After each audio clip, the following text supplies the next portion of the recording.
Hello and good morning everyone. I welcome you all at Eduverse News Analysis. Today is 27 June 2023 and we are going to discuss important news and articles from The Hindu newspaper. So let's see what important news we got today to discuss. Before starting the video, for PDF join Telegram channel Eduverse News Analysis. Link आपको description box में provided है. Make sure video को last तक देखें so that सारी important news आपकी यहाँ पर कवर हो. तो चलिए स्टार्ट करते हैं और देखते हैं आज हमें क्या क्या डिस्कस करना है. Now first article is centre will ensure execution of pact with Kukis Biren. अब यहाँ पर क्या हुआ है, मणिपुर के जो चीफ मिनिस्टर है एन बायरन सिंह, उन्होंने यूनियन होम मिनिस्टर से अमित शाह जी से ये कहा है, प्रॉमिस किया है कि यहाँ पर सेंटर को क्या करना होगा, इंश्योर करना होगा कि वो क्या करे, implementation of suspension of operation agreement with cookies insurgent group in the hill areas. यहाँ पर जो कुकी ट्राइब्स हैं, हमने ये देखा कि जो कुकी ग्रुप्स हैं उन्होंने क्या किया है, सस्पेंशन ऑफ ऑपरेशन जो एग्रीमेंट है उसके जो प्रोविजन है उसका वायलेशन किया गया है. तो उसे अब क्या किया जाएगा, यहाँ पर इम्प्लीमेंट किया जाएगा और जल्द से जल्द ये जो कुकीज ट्राइब्स यहाँ पे इन्होंने ये मतलब कन्फ्लिक्ट फैला कर रखा है, इंसर्जेंसी है यहाँ पर, उसको क्या किया जाएगा, रोका जाएगा. ओके अब देखिए, आगे बढ़ने से पहले हम अपना क्वेश्चन डिस्कस करते हैं. हमारा आज का क्वेश्चन था, through which of the following sets of state does Krishna river flows. Question was is that कि कृष्णा रिवर कौन से दो ऐसे सेट्स ऑफ स्टेट्स है जिससे वो फ्लो करती है ना. तो आप लोग क्या करेंगे, पहले वीडियो को पॉज करना है, क्वेश्चन को अच्छे से रीड करना है, उसके बाद कमेंट सेक्शन में सबको यहाँ पर आंसर करना है. ओके तो question is, through which of the following sets of state does Krishna river flows. यहाँ पर ऐसे कौन से दो स्टेट्स हैं, मतलब कि हमें ये बताना है कौन से दो स्टेट्स हैं, सेट्स ऑफ स्टेट्स जिससे कृष्णा रिवर फ्लो करती है. ओके तो फटाफट आप लोग कमेंट सेक्शन में यहाँ पर आंसर करेंगे. ओके तो आई होप यहाँ पे सभी ने आंसर कर दिया होगा. तो हमारा राइट आंसर क्या है, right answer is option number D. आपका आंसर क्या है, option number D is your right answer. Okay, Maharashtra and Karnataka are the two sets of state through which Krishna River flows. यहाँ पर मतलब ऐसा नहीं है कि सिर्फ कृष्णा रिवर इन दो स्टेट से ही फ्लो करती है, वो आंध्र प्रदेश तेलंगाना से भी क्या होती है, फ्लो करती है.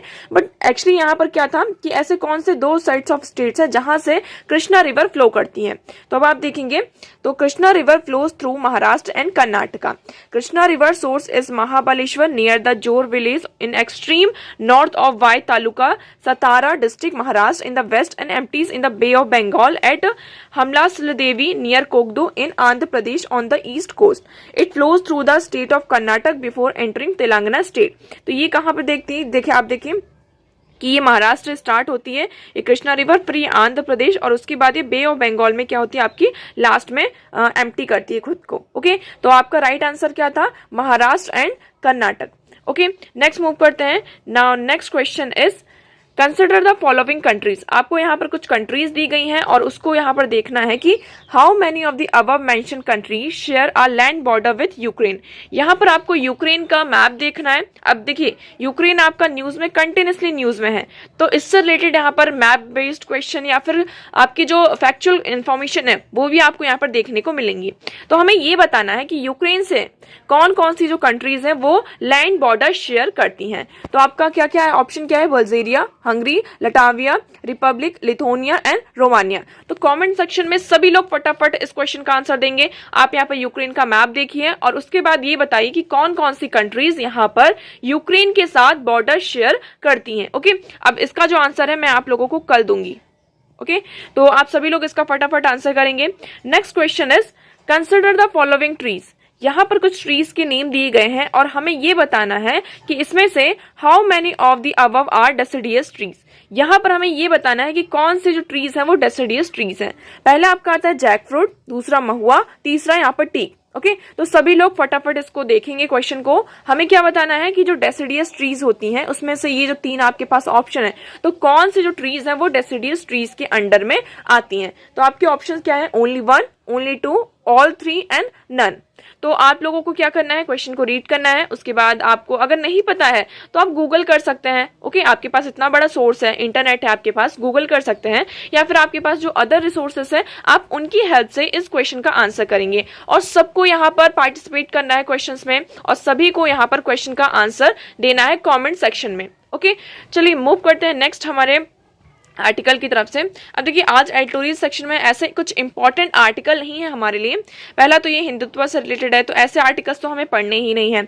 दूसरा यहाँ पर है अ ग्रांड रिवाइवल।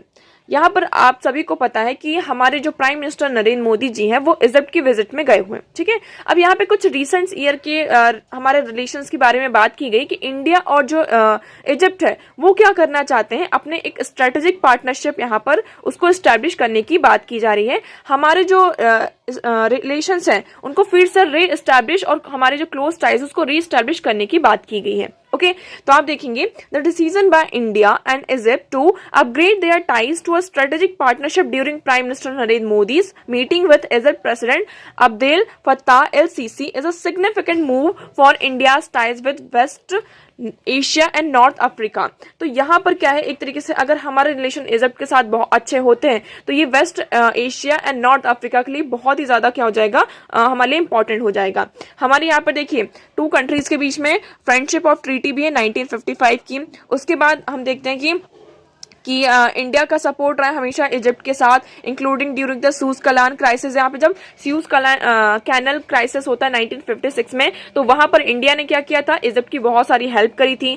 उसके बाद यहाँ पे नॉन अलाइनमेंट मूवमेंट 1961 में जो होता है उसमें भी हमने क्या देखा था कि इजिप्ट और इंडिया दोनों साथ में थे आपस में। आपका जब यहाँ पर कोल्ड वॉर होता है तो कोल्ड वॉर के टाइम पर ये था कि हमें आपको यूएस के साथ आना है या यूएसएसआर के साथ आना है, ठीक है। तो उस टाइम पर भी इजिप्ट ने क्या किया था, इन दोनों में से मतलब इन दोनों पोल में से किसी को भी यहाँ पर चूज नहीं किया था, नॉन अलाइन रहने की बात की थी। ओके यहाँ पर G77 आपकी साउथ साउथ जो कॉपरेशन है उसमें भी इजिप्ट का एक बहुत ही इंपॉर्टेंट रोल प्ले होता है। ओके अब अभी हाल ही फिलहाल में जो रशिया यूक्रेन वॉर चल रहा है इसमें जैसा इंडिया का स्टैंड है वैसा ही सेम एग्जैक्टली स्टैंड इस टाइम पर किसका है, इजिप्ट का है। हम ना तो रशिया के फेवर में है और ना ही हम जो आपका ये वॉर हो रहा है उस वॉर के फेवर में है। तो हम यहाँ पर देख रहे हैं कि बहुत सारा मतलब कि आपको इंडिया और इजिप्ट के बीच में क्या देखने को मिल रही है, सिमिलैरिटीज देखने को मिल रही है। ओके इसलिए ये कहा जा रहा है कि हम क्या कर सकते हैं, जो हमारे डिप्लोमेटिक रिलेशन है, स्ट्रेटेजिक रिलेशन है, इसको और ज्यादा इन फ्यूचर हम इनहेंस कर सकते हैं, स्ट्रॉन्ग किया जा सकता है। तो अभी देखिए टू साइड्स ने यहाँ पर हम देखेंगे हमारे क्लोज कॉपरेशन हुए ग्रीन एनर्जी में, फार्मास्यूटिकल्स एंड डिफेंस में। हमारा मेमोरेंडम ऑफ अंडरस्टैंडिंग साइन हुआ है agriculture and archaeological and antiques में and competition law.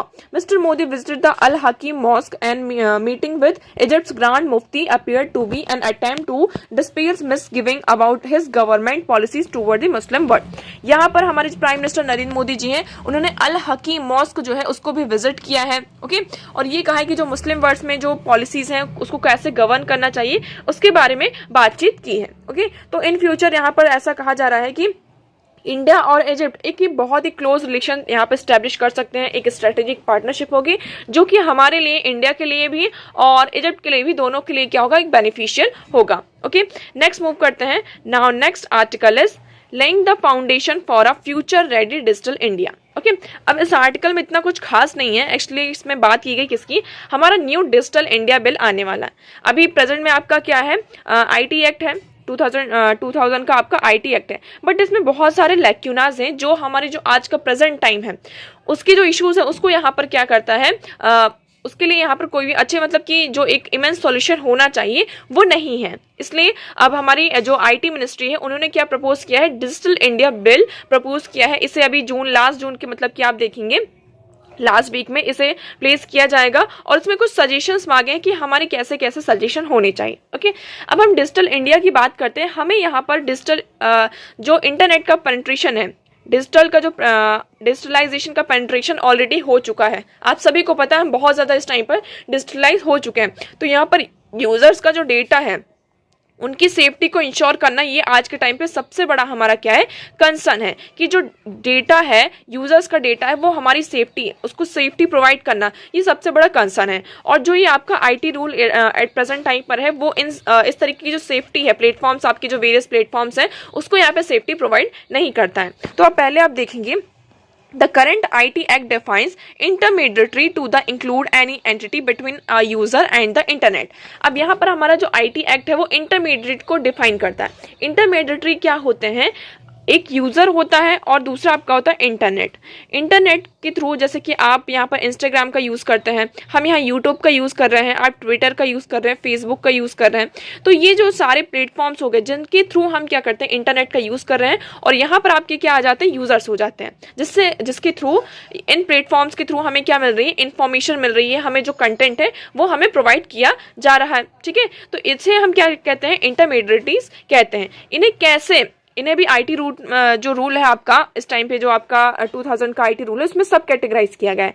3 main categories हैं। कौन कौन सी आपकी, सोशल मीडिया इंटरमीडिएटरीज, जिसे हम पहले क्या कहते हैं, SMIS, significant social media intermediaries and recent in online gaming intermediaries. तो इसमें 3 टाइप्स के आपके इंटरमीडिएटरीज आ जाते हैं। कौन कौन से, social media intermediaries, significant social media intermediaries and third is online gaming intermediaries. ठीक है, अब इन्हें कैसे फैसिलिटेट करना है। अब देखिए, कुछ आपके ऐसे प्लेटफॉर्म होते हैं जहाँ पे जैसे कि जहाँ पर हम सब वीडियोस देख रहे हैं।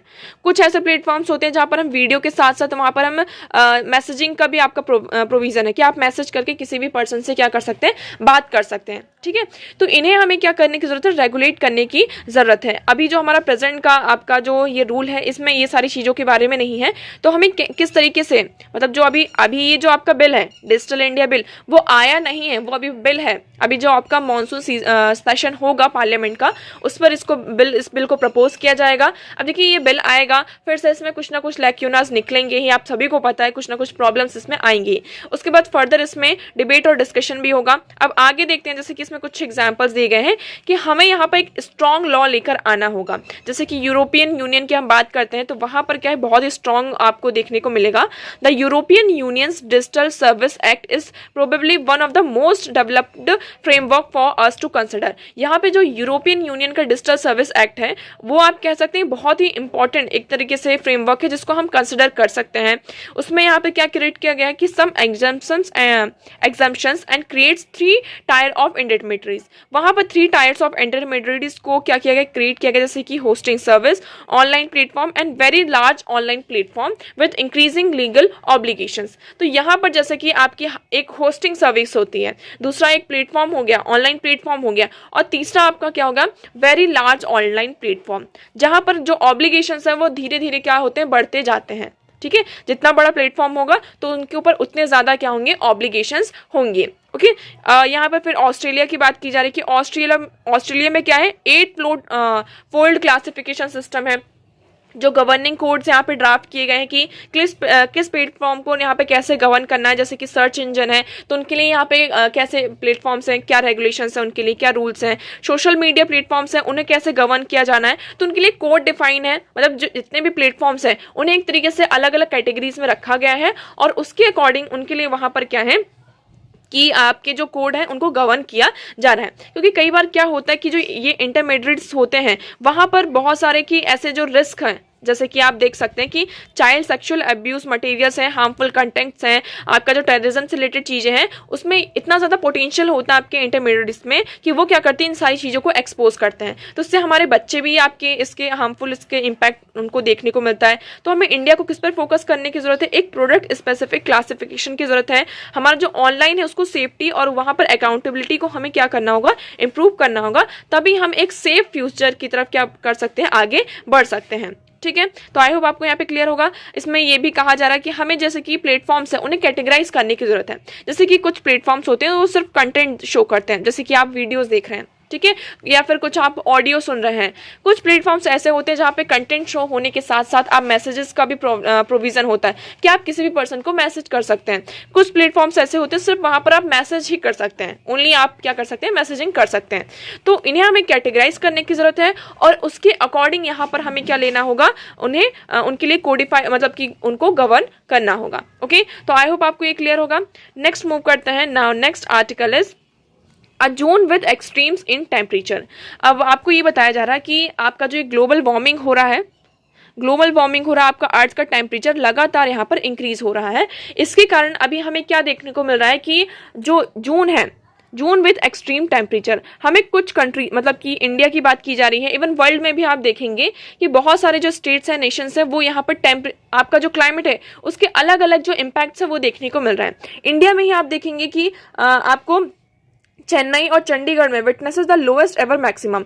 चेन्नई और चंडीगढ़ में यहाँ पर जो टेम्परेचर है वो सबसे ज़्यादा कम दिखाई दिया। उसके बाद हम तिरुवनंतपुरम की बात करते तो तिरुवनंतपुरम में यहाँ पर recorded hottest June day in same period.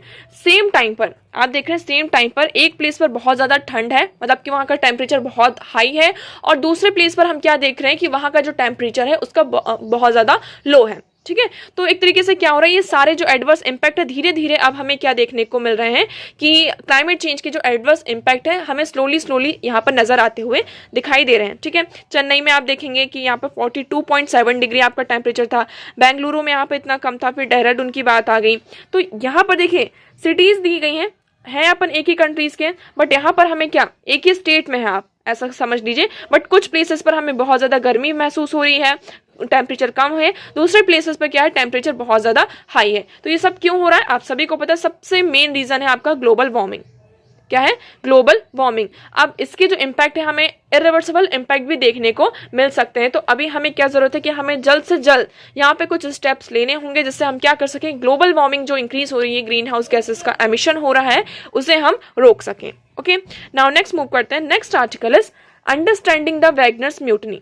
अब आप सभी को पता है ये वैगनर्स म्यूटनी, वैगनर्स क्या है इसकी हम बात करते हैं। 2014 में जब रशिया ने क्रीमिया को एनेक्स किया था तो उसी टाइम पर पुतिन ने एक ग्रुप, मतलब कि जो प्रेसिडेंट है व्लादिमीर पुतिन जी, उनके साथ एक उनके अलाई थे, आप देखेंगे येमजे प्रिजोंगी, आप इसको जो भी प्रोनाउंस करना चाहते हैं आप प्रोनाउंस कर सकते हैं। तो उनके साथ मिलकर एक वैगनर ग्रुप को क्रिएट किया गया था। ये रशिया का मिलिट्री ग्रुप है, प्राइवेट मिलिट्री ग्रुप है। ठीक है, इसे स्टैब्लिश किया गया था।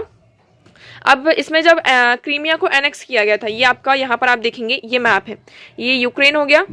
ओके, ये यहाँ पर आपका रशिया है, ये यूक्रेन है, और ये क्रीमिया को 2014 में रशिया ने एनेक्स किया था। ओके, उसके बाद हम देखेंगे मार्च 2022 की बात है। Wagner machineries group employed to Ukraine. अब रशिया यूक्रेन का जो वॉर चल रहा है उसमें जो वैगनर मशीनरीज हैं उन्हें यहाँ पे यूक्रेन में क्या किया, डिप्लॉय किया गया। इसी के चलते जो वैगनर ग्रुप है उन्होंने बख्त मुक्त, ये देखेंगे बाख मुक्त, इस प्लेस को क्या कर लिया था, आपके अंडर ले लिया था। ठीक है, बट इसका जो एक तरीके से आप देखेंगे क्रेडिट है वो वैगनर ग्रुप को नहीं दिया गया। वहां की जो डिफेंस मिनिस्ट्री है उन्होंने ये कहा, रशिया का जो डिफेंस मिनिस्ट्री है उन्होंने ये एक्यूज किया, इवन द जनरल को भी एक्सक्यूज किया कि ये क्या कर रहे हैं, आर्म एंड एम्यूनिशंस का सप्लाई कर रहे हैं, उसकी विद होल्डिंग कर रहे हैं। मतलब मिनिस्ट्री ऑफ डिफेंस ने ये एक्यूज किया किसके ऊपर, वैगनर ग्रुप के ऊपर, कि ये लोग क्या कर रहे हैं, आर्म एंड एम्यूनिशंस का विद होल्डिंग कर रहे हैं। अपने साथ बहुत सारे जो हमें फाइटर्स को सप्लाई किया जा रहा है, सारे जो आर्म एंड एम्यूनिशंस को सप्लाई किया जा रहा है वो क्या कर रहे हैं, इसको विद होल्ड कर रहे हैं। फिर इवन जो मिनिस्ट्री ऑफ डिफेंस ने उन्होंने ये भी कहा कि आपके अंदर जितने भी यहाँ पे फाइटर्स हैं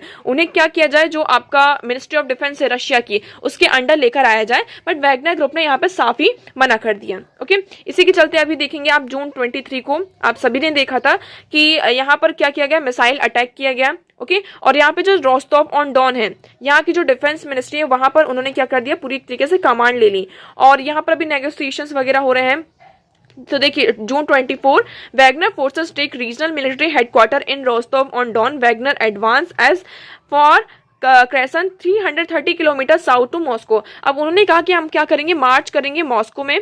ठीक है, तो एक तरीके से क्या हो रहा है, रशिया में इंटरनल क्राइसिस भी हो रहे हैं। अभी हम ये देख सकते हैं कि अभी तो ये जो उन्होंने क्या कर लिया है, बैक ऑफ कर लिया है, वैगनर ग्रुप ने बैक ऑफ कर लिया है। उनका ये कोई इंटेंशन नहीं था कि वो क्या करेंगे, यहाँ की जो मिलिट्री उसको कूप करेंगे, मिलिट्री कूप करने का ऐसा कोई मतलब कि रीजन नहीं था, बट बस वो ये चाहते थे, एक तरीके से आप ये कह सकते हैं कि वो जो काम कर रहे हैं उसका पूरा क्रेडिट उन्हें मिलना चाहिए। ओके, तो आई होप आपको यहाँ पे क्लियर होगा। नेक्स्ट मूव करते हैं। Now next article is since April 149 Char Dham यात्रीज died from ailments and accidents. अब यहाँ पर अप्रैल से आप सभी को पता है आपका जो चार धाम की जो यात्रा चलती है वो अप्रैल टू नवंबर चलती है। ठीक है, मतलब नवंबर का जो फर्स्ट वीक होता है, सेकंड वीक, तब तक यहाँ पर आपकी चार धाम की यात्रा स्टार्ट हो जाती है, मतलब चलती है।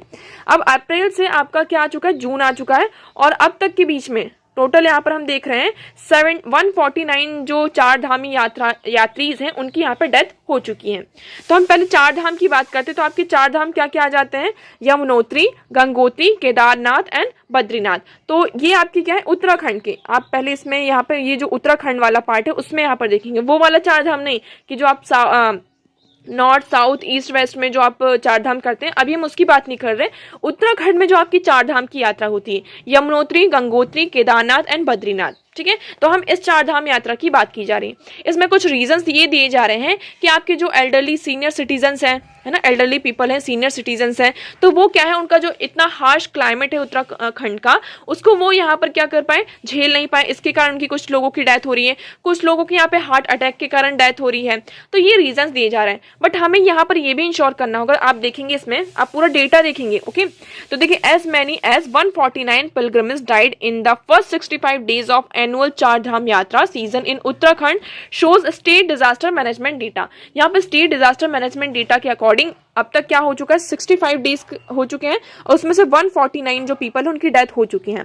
यहाँ पर 31.78 लाख पीपल अब तक यहाँ पर बद्रीनाथ, केदारनाथ, गंगोत्री और यमुनोत्री के जो टेम्पल्स हैं सिंस अप्रैल 22 वहां पर उसको विजिट कर चुके हैं, ठीक है। और उसमें से 149 की यहाँ पे डेथ हो चुकी है, 72 यहाँ पे केदारनाथ में हुई है। तो ये पूरा यहाँ पर डेटा दिया गया है।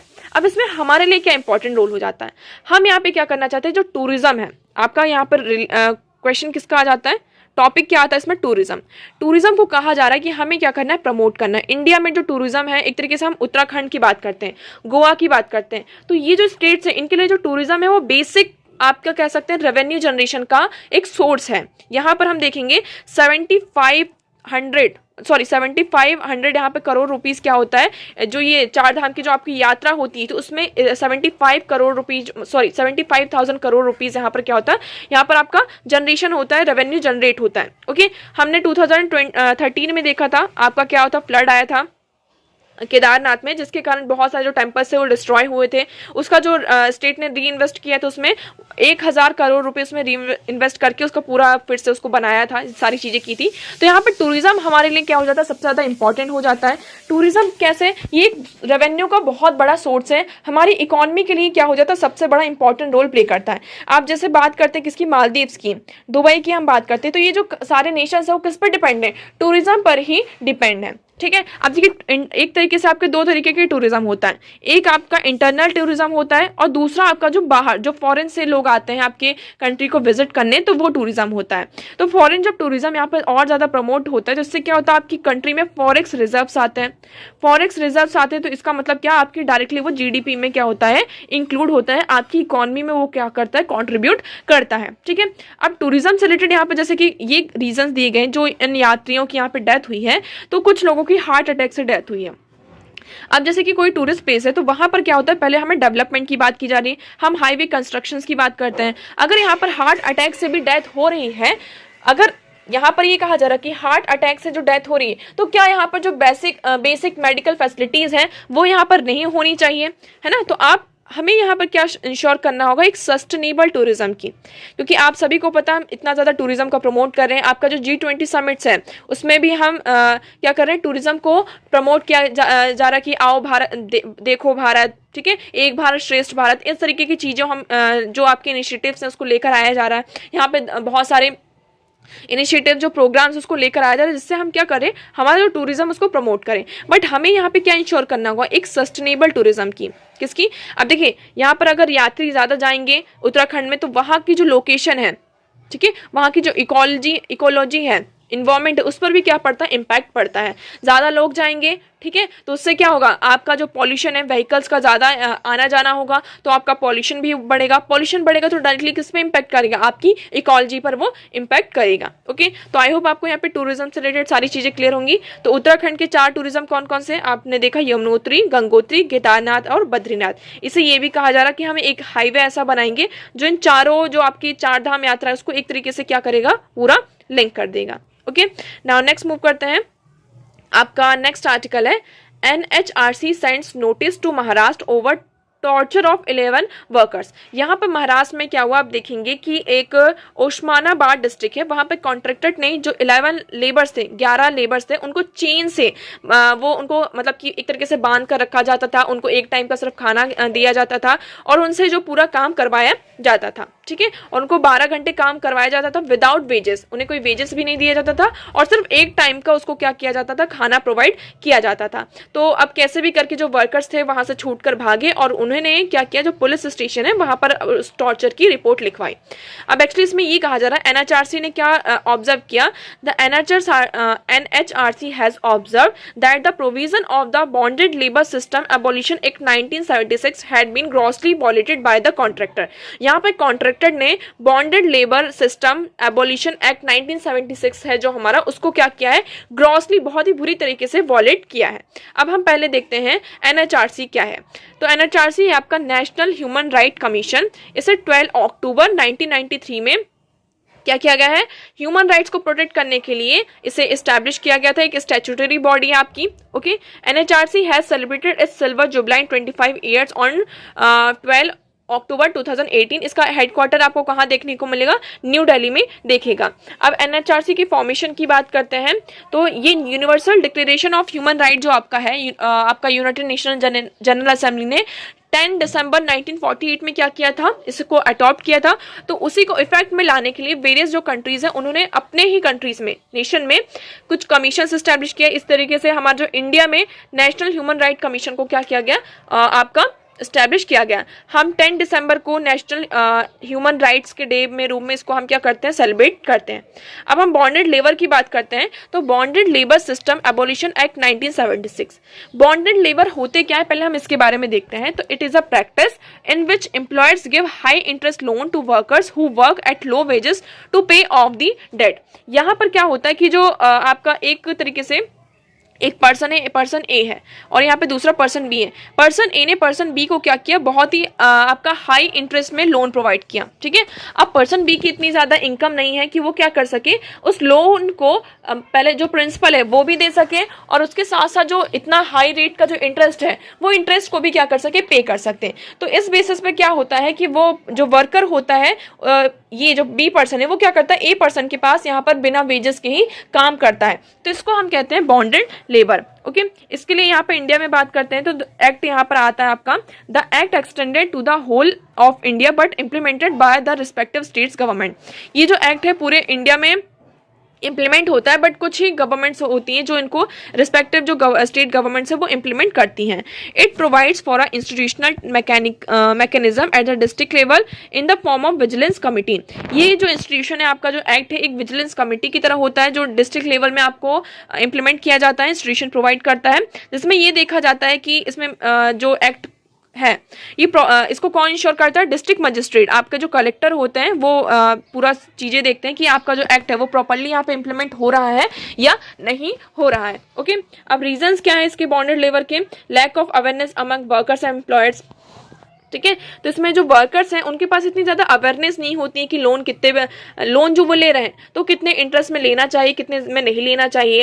यहाँ पे जो लो कन्वेक्शन रेट है, कन्वेक्शन रेट भी ज़्यादा नहीं है। Social bias towards bonded labour, यहाँ पे जो बॉन्डेड लेबर है उनके बीच में बहुत ज़्यादा सोशल बायसनेस होती है।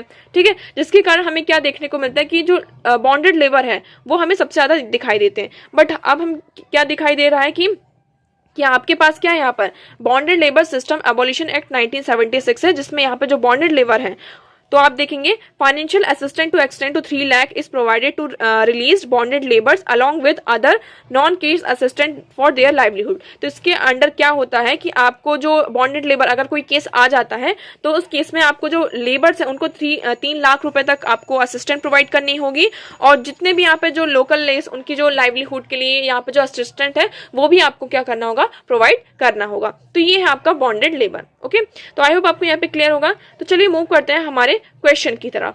तो आपका क्वेश्चन क्या था आज का, कंसिडर द फॉलोइंग ट्रीज। यहाँ पर ट्रीज को कंसिडर करना था कि कौन सी यहाँ पर जो डेसिडियस ट्रीज हैं। ओके, तो जैकफ्रूट की बात करते हैं। जैकफ्रूट आपका क्या है, एक एवरग्रीन फॉरेस्ट का ट्री है। ठीक है, जैकफ्रूट क्या है आपका, एवरग्रीन फॉरेस्ट का ट्री है। तो आपका ऑप्शन नंबर जो 1 हो जाता है वो क्या हो जाता है, इनकरेक्ट हो जाता है। अब आपके पास बचते हैं 2 ऑप्शन। पहला क्या है आपका, सेकंड है महुआ, दूसरा है आपका टीक। महुआ की बात करते हैं तो महुआ भी आपका क्या है, एक डेसिडियस आपका ट्री में आता है और जो टीक है वो भी एक डेसिडियस ट्रीज में आता है। तो आपका राइट ऑप्शन है ऑप्शन नंबर बी, ओनली 2। ठीक है, देखिए नन तो होगा नहीं, ऑल थ्री इसमें होगा नहीं, वन तो होगा नहीं। जैसे कि देखिए आपका फर्स्ट वाला यहाँ पे कट हो गया तो ओनली वन, ये आपका ऑप्शन गलत हो जाता है। ऑल ऑफ दी थ्री ये भी गलत हो गया क्योंकि इसमें से एक तो है ही नहीं। नन ये भी गलत हो गया। ओके, अब आपके यहाँ पे दो बचते हैं, महुआ एंड टीक। तो आप यहाँ पर देखेंगे जैक फ्रूट क्या है, इज एवरग्रीन ट्री है, which means they retain their leaves throughout the year and do not shed them seasonally. ये पूरे साल आपके रहते हैं और इनकी जो लीव्स होती हैं वो पूरे साल भर रहती हैं। महुआ की बात करते हैं, is found in the dry deciduous types of forest like forest of Chhattisgarh and Jharkhand. तो ये ड्राई डेसिडियस जो टाइप्स ऑफ फॉरेस्ट में पाए जाते हैं, कहाँ, मेनली छत्तीसगढ़ और झारखंड में। टीक की बात करते हैं, is a moist deciduous forest, teak wood forest are mainly found in North East area. तो आपका जो नॉर्थ ईस्ट इंडिया है वहां पर आपके टीक पाए जाते हैं। ओके, तो आई होप यहाँ पर सभी का आंसर क्लियर होगा। आप लोगों को यहाँ पर ये क्वेश्चन नंबर फर्स्ट है उसका आंसर कमेंट सेक्शन में देना है। ओके, कि कौन कौन सी जो कंट्रीज हैं वो यूक्रेन के साथ लैंड बॉर्डर यहाँ पर शेयर करती हैं।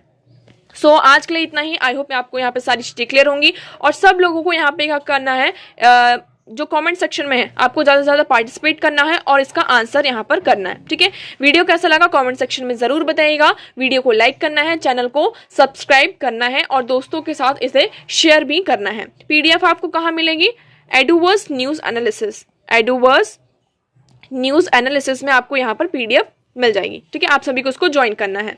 So that's for all today. Thank you so much for discussion.